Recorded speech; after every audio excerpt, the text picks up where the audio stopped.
El 21 de marzo de 1973,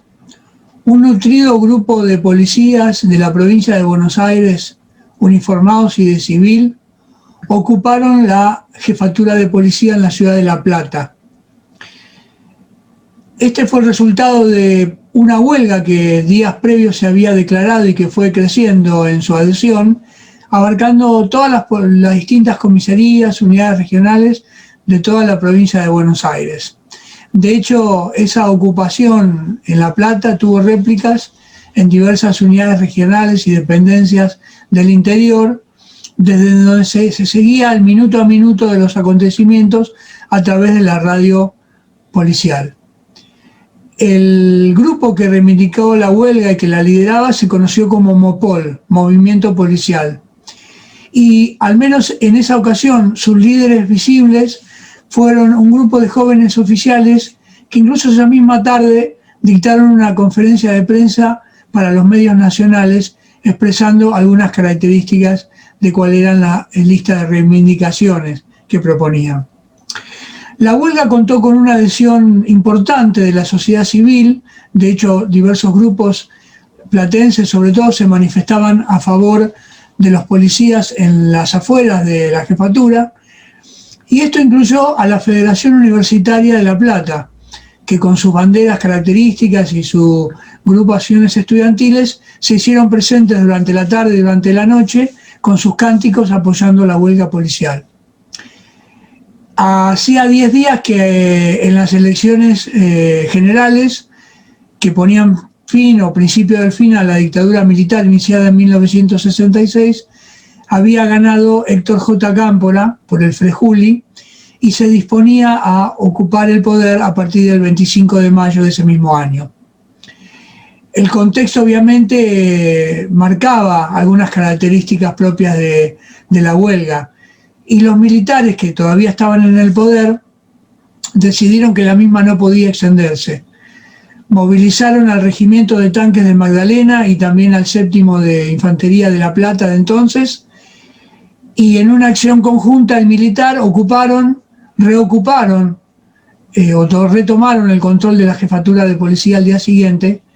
con una escena que se replicó sobre todo en fotografías de los periódicos, de los tanques ingresando y rompiendo la puerta principal de acceso de la jefatura para tomar el control del edificio.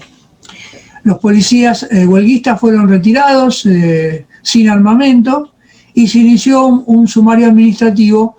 cuyas características después diremos algo al respecto. Una primera pregunta frente a este hecho extraordinario sería: ¿fue un hecho aislado? ¿Fue un hecho propiamente del contexto de la época? ¿Sus orígenes fueron inmediatos en ese año o el año precedente? La respuesta a todo esto es no. La investigación histórica marca que en todo caso la huelga de marzo del 73 fue el resultado o el punto de llegada de un largo proceso de 15 años al menos de protestas policiales y de reclamos que se venían dando en el contexto de la Agencia de Seguridad bonaerense. Ya a partir de la reforma policial del peronismo a comienzos de los años 50, se había dado el perfil de una institución jerárquica, vertical, centralizada, pero que también tenía una cierta tarea social que fue cercenada o fue cortada con el advenimiento de la así llamada Revolución Libertadora que derrocó a Perón. Así, esa organización policial centralizada fue puesta al servicio, sobre todo de las autoridades militares de la época, para la creciente represión de la protesta social, estudiantil y gremial. Y eso fue creciendo a lo largo de los años 60. Junto con eso, también se fue dando cada vez más, o se tornó cada vez más evidente, las diferencias que existían en cuanto a ingresos salariales, pero también otros beneficios, por un lado de parte de la Policía Federal y de las Fuerzas Armadas, y en el lado menos favorable, la Policía de la Provincia de Buenos Aires y otras policías provinciales. Esto dio lugar ya tempranamente en los años 50 y sobre todo con más énfasis en los años 60 a diversas formas de protesta que se desarrollaron en distintas comisarías, en la misma jefatura de policía, a través de reuniones clandestinas, a través de la circulación de panfletos, a través de la transmisión oral de diversas propuestas de protesta, etcétera, ¿no? Todo esto lo sabemos porque la actual Comisión Provincial por la Memoria en La Plata custodia, entre otras tareas, el acervo documental, el archivo de la antigua Dirección de Inteligencia de la Policía, y al dar acceso a los investigadores de esos documentos, descubrimos allí todo un legajo muy completo donde la inteligencia policial espiaba a los mismos policías, especialmente aquellos que hacían circular estos rumores, estos pedidos de reclamo, etcétera, ¿no? Cabe señalar, aunque creo que es sabido, que todo esto se hacía de manera larvada, de manera clandestina, dado que la normativa policial impide no solo la sindicalización, sino también la manifestación de cualquier tipo de reclamo o de cuestionamiento vinculado, por ejemplo, al salario o a otras condiciones de trabajo. Esto no impidió, obviamente, el desarrollo de estos reclamos, y así llegamos entonces, esto se fue incrementando, como decíamos, en los años 60, y así llegamos a las características de esta huelga, ¿no? ¿Cuáles eran las reivindicaciones salariales, las reivindicaciones gremiales o de trabajo que contenían la huelga? Bueno, las había varias en realidad. Confluían todos en ese momento, pero eran de diversa procedencia. Por un lado, una general, podemos decir así, pero que sobre todo se acentuaba más en las jerarquías bajas, en lo que se llamaba el escalafón de suboficiales y tropas, es decir, el personal subordinado de la policía, era la cuestión salarial, el gran retraso que había respecto de los salarios entre el mismo trabajo en la policía de la provincia de Buenos Aires y, por ejemplo, la Policía Federal. Entonces, una consigna generalizada era equiparación salarial con la Policía Federal. No solo eso, sino también la cuestión de los horarios o de la jornada de trabajo. Mientras que la Policía Federal tenía sistema de cuartos, es decir, trabajaban 6 horas por día, la policía de la provincia de Buenos Aires y otras policías provinciales trabajaban 8 horas por día con el sistema de tercios. Por lo tanto, el reclamo era, trabajan más y cobran menos. Junto con esa reivindicación salarial, contamos también otra que tenía que ver con la provisión de equipamientos y de nuevos elementos para realizar las tareas que se le encomendaban a la policía del poder político. Este reclamo venía sobre todo de las comisarías, especialmente las del conurbano bonaerense, pero también aquellas del interior de la provincia de Buenos Aires, en ciudades como Mar del Plata, Bahía Blanca, etc. En ese momento, bajo el rubro de delincuencia organizada, no solamente se hacía referencia en los panfletos y en las quejas a las bandas, digamos, de delincuentes comunes, sino a las crecientemente activas agrupaciones de la guerrilla que actuaban en la provincia de Buenos Aires. Por lo tanto, para esas policías no solamente era cuestión de recibir mejor remuneración, sino también el equipamiento necesario para hacer frente a esas situaciones. Después también cabe recordar que a lo largo del siglo XX, pero sobre todo a partir de mediados de los años 50 en adelante, la policía se va a ir nutriendo también de un gran cuerpo de personal civil, que no portaba armas ni uniforme, pero que sí hacía tareas administrativas o técnicas. Y por lo tanto, de parte de ellos también, muchos de ellos tenían su labor en la jefatura de policía, pero también en comisarías y en unidades regionales. Para ellos la reivindicación también incluía los descuentos, los muchos descuentos que tenían, desde la obra social hasta los beneficios sociales que eran pocos, y eso también incluía la reivindicación impulsada por el sector administrativo y luego aceptada por todos, de lograr tener una jubilación mejor, para lo cual impulsaban la creación de una caja de jubilaciones propia, cosa que no existía hasta ese momento para la policía de la provincia de Buenos Aires. Luego también, sobre todo los cuerpos, que así llamados de infantería, caballería, etcétera, la cuestión de los reclamos incluía también el retorno de los adicionales, que en ese momento se habían interrumpido, pero incluso antes de interrumpirse se pagaban con mucho retraso. Entonces esos cuerpos, que son los que cubrían los servicios, por ejemplo, en los estadios de fútbol y en otros espectáculos, recibían adicionales, un pago adicional que había sido cortado, y por lo tanto también de parte de ellos estaba esa reivindicación. Y una última, pero no menos importante quizá, provenía, aunque de una manera mucho más solapada, de la cúpula policial de entonces. Desde la reforma policial que se realizó a mediados del siglo XX, durante el primer peronismo, así llamado peronismo histórico, bajo la gobernación de Domingo Mercante en la provincia de Buenos Aires y de su jefe de policía, Adolfo Marsillac, la organización de esta policía se había tornado centralizada, vertical, pero también se había dado inicio o reinicio a lo que se llamaba la carrera policial. La escuela de policía comenzó sistemáticamente a egresar oficiales que luego ya de una década y media habían llegado a ocupar ya cargos importantes dentro de la jefatura de policía. Y por lo tanto, para esas nuevas jerarquías policiales, una reivindicación era contar o poder acceder a los cargos de conducción más altos.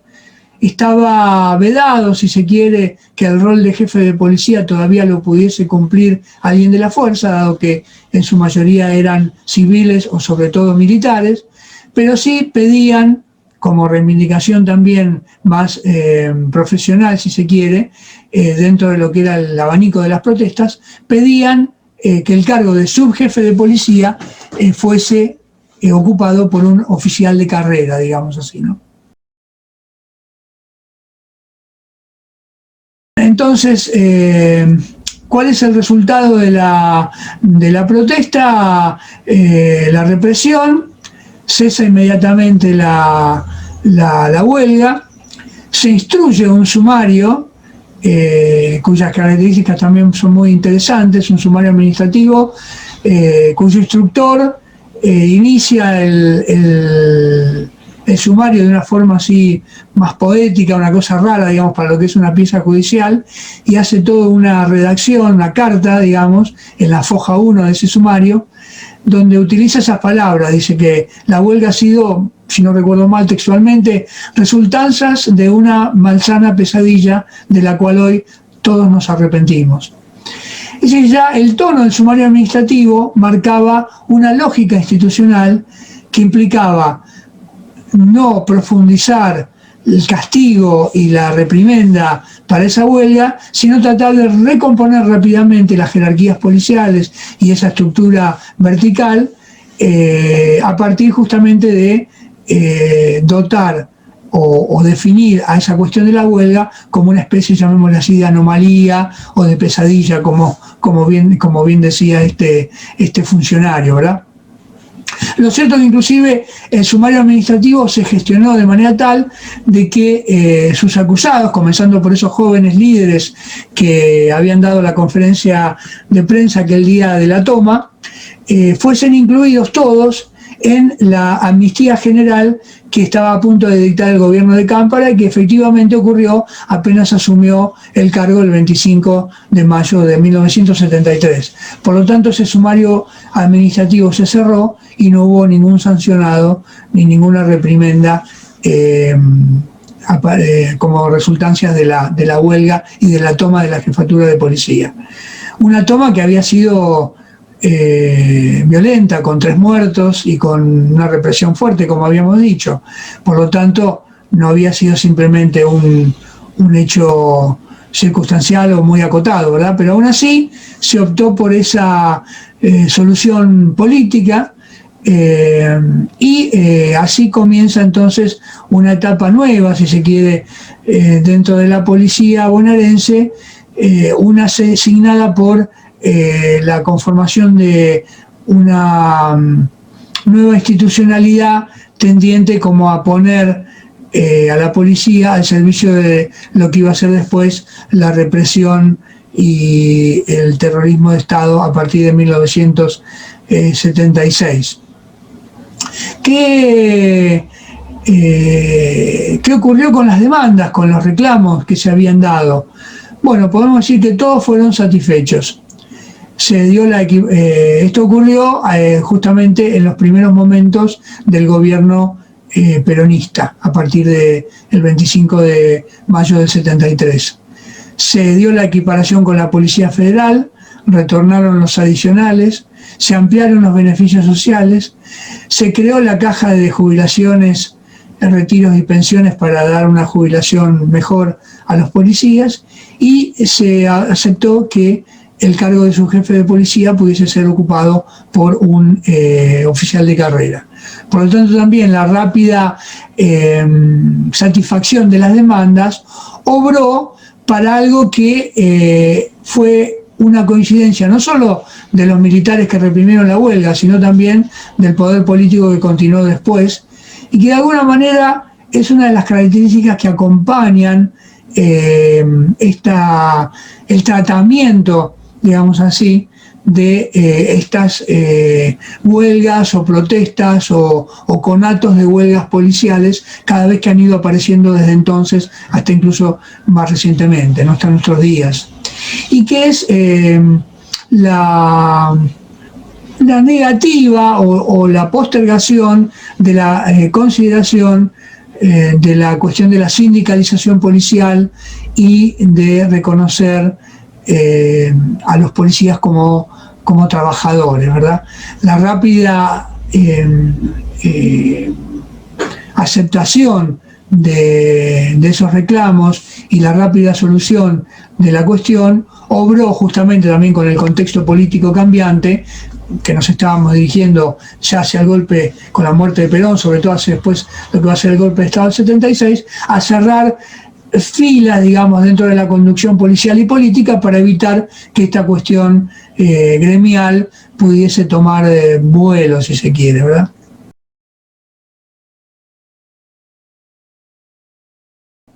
Entonces, algunas características que desde el punto de vista histórico nos puede dejar estos episodios, estos procesos que analizamos, más allá de la riqueza propia que tienen, ¿no? En primer lugar, confirman algo, digamos,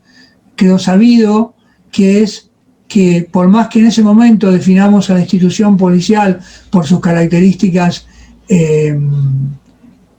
verticales, centralizadas, etcétera, no la podemos definir como una institución impermeable a lo que está pasando en el contexto social, político del momento, ¿verdad? Porque mucho del lenguaje, de las reivindicaciones que van a tener lugar, van a partir de situaciones concretas, como es el atraso salarial y otras cosas que mencioné, pero también van a abrevar en el caldo de cultivo que significaba un poco ese clima social efervescente de la época, ¿no? Otra característica interesante, analizando un poco con más detalle, como intenté hacer en las reivindicaciones, es que al menos desde el punto de vista histórico y cada vez más, nos cuesta hablar o resulta cada vez menos pertinente referirnos a la policía de la provincia de Buenos Aires, ¿no? Dada su gran diversidad y sus características también y diferencias regionales y perfiles, esta palabra mejor transformarla en plural y ver cómo se articulan esas distintas realidades, porque acá evidentemente en esta huelga, como dijimos, se confluyeron distintas reivindicaciones, distintos reclamos y tuvo